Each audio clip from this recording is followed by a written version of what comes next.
Good afternoon mga idol. Shout out sa lahat ng mga idol at mga follower ko. Good afternoon po sa inyo. Happy Wednesday po sa inyo mga idol. At nandito pa rin kami sa Matarik mga idol. Natapos na namin yung upper na pagkakabit ng gutter. Sa wakas, thank you Lord na natapos namin na kahit pa paano ginabayan nyo kami.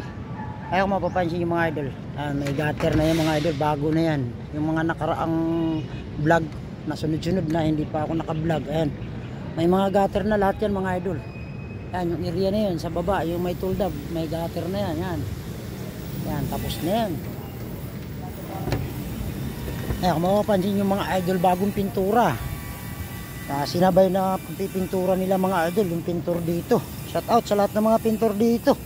Yan, lakas ng loob. Yan yung mga idol. Yan, nanghiram sila ng lubid sa akin. Sabi ko, sige, walang problema yan. Bago sila nagpintura mga idol, pinunasan nila. Yan, tapos nilagyan nila ng epoxy primer. Yan. Halos lahat na epoxy nila na primer lahat yan. Yan. Ngayon, nung natuyo, saka sila nagpintura. Ayan, kulay beads na. Yan, wala na yung mga kalakalawang, wala na. Mabibilis din ang gumawa dito mga idol, yung mga pintor dito. Ako mapansin yung mga idol, ayos na oh. Yan na lang, inaabutan sila ng ulan, kaya doon sila sa loob nagpipintura. Sabi ko, doon mo lang kayo sa loob dahil kahit umulan, hindi na kayo mababasa. Yan, pag umaraw na lang. Pero yan, kung mapapansin yung mga idol, ayos na yung gutter ko lahat. Yan, hanggang doon, tapos na. Yan. Pati rito sa harapan, yan, napapansin yung mga idol. Nagbaklas din ako. Nag-start na ako ng baklas na tinulungan ko si Sir RG, yung contractor dito. Wala na yung gutter dito. Alam, tinigil ko lang mga idol kasi ito Makati pala yung halaman na yun, nangangamot ako. Makati pala yun, hindi ayaw pa paputulan ng may-ari, bawal pala yun. Kaya bahala na bukas kung anong pagkabaklas ng gutter namin, kasi re-repairin yung sanil pa mga idol kasi kinalawang na. Kailangan mabaklas ko yung mga gutter na yun, tinulungan ko sila dahil ay may nagtatayo ng tubo rin mga idol. Yan, para mga tapakan namin yan, mayroon nga. Pero yan mga idol, tapos na yan lahat ng gutters dito sa upper. Yan, ayos na yan.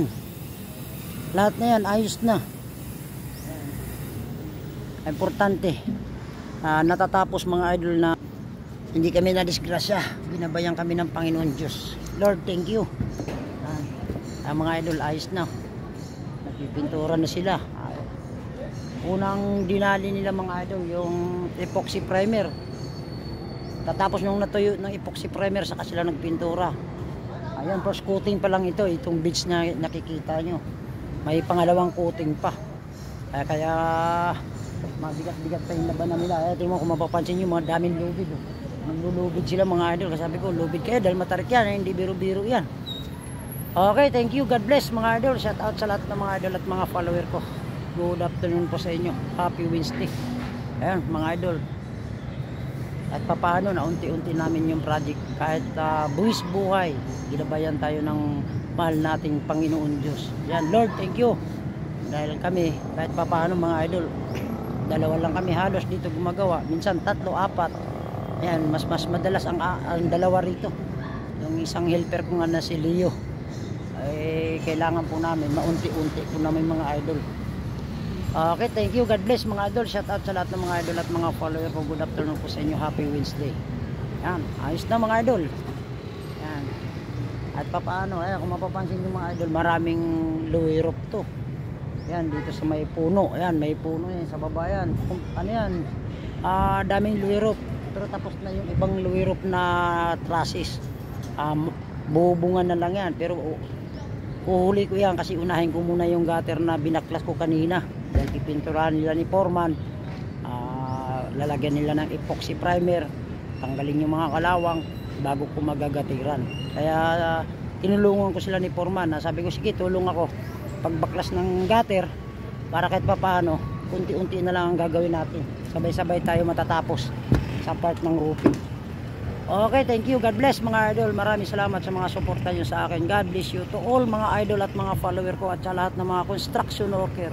Thank you, God bless. Happy Wednesday. Thank you.